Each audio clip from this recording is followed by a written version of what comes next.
Hindi ko naman talaga aso yan si Buakaw. Pag-alagala yan doon sa may sa amin.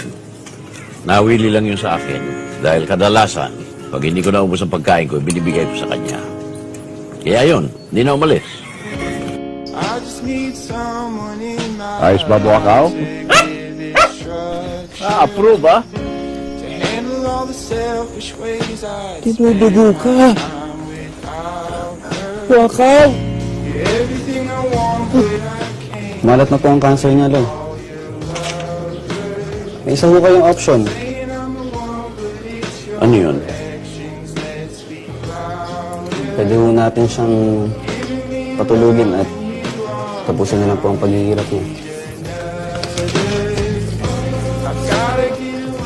Kaya lang po ang inaalala ko, Lo.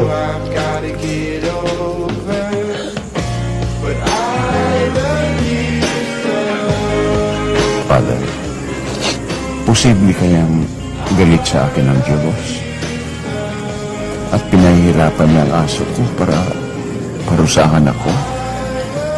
Sabihin mo makikiusap ako. Kung ganyan kunin si Buakaw,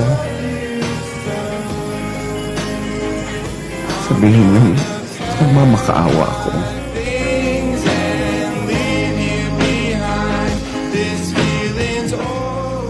Alam mo, Buakaw, may sekreto akong sasabihin sa iyo.